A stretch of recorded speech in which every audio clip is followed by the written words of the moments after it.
শোনা যে অনেক পুরাতন বিমান, এই বিমান এখনও বাংলাদেশে চলছে। দেশটা এত উন্নত হয়ে গেছে, তারপরে এত পুরাতন বিমান কেন চলে? এই বিমানের বাজেট কি আমাদের দেশে সরকার কি, বিগত সরকার বা বর্তমান সরকারগুলো কি এই বাজেটগুলো করতে পারে না? এই বিমানগুলো তো এখন জাদুঘরে থাকার কথা।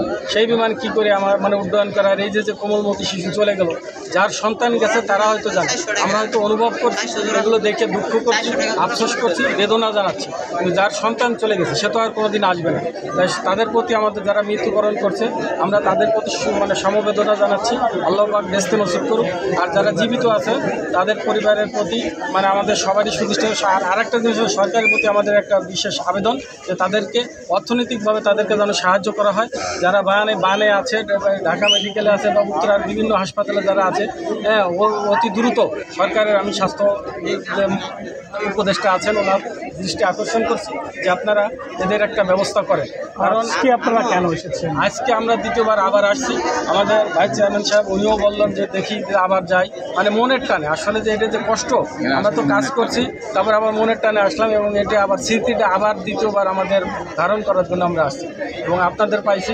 ধন্যবাদ আপনাদের, আপনারা যেভাবে কষ্ট করছেন। তবে আপনাদের প্রতি অনুরোধ থাকলো ডেড বডি নিয়ে যেন লুকোচুরি না হয়, সঠিক তথ্যটা যেন উঠে আসুক, এটুকু আমরা চাই।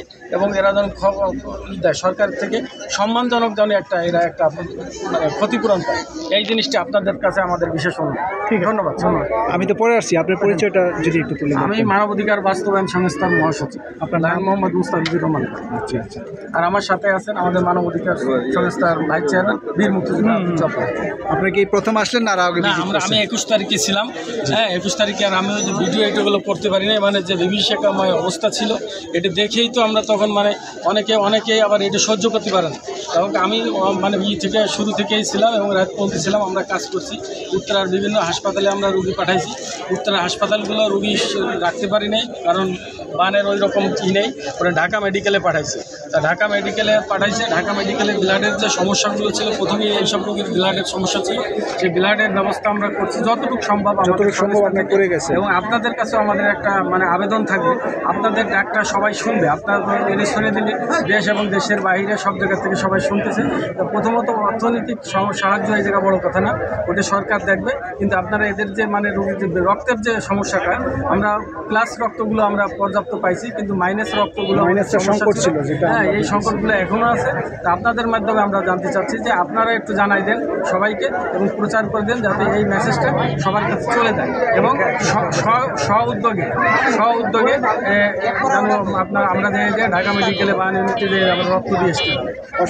অসংখ্য ধন্যবাদ আপনাকে মানবিক কাজে এগিয়ে আসার জন্য এবং মানবতার জন্য হাত বাড়িয়ে দেওয়ার জন্য। আপনাদের এই ধারাবাহিকতা চলমান থাকবে, এটাই আপনাদের প্রতি আমাদের প্রত্যাশা। আপনাকে ধন্যবাদ। আপনারাও ওদিন থেকে দিন রাত কাজ করে আসছেন। প্রতিটা প্রিন্ট মিডিয়া, ইলেকট্রনিক মিডিয়া সবাই আপনারা আপ্রাণ চেষ্টা করছেন এবং আপনাদের প্রতি অনুরোধ থাকবে।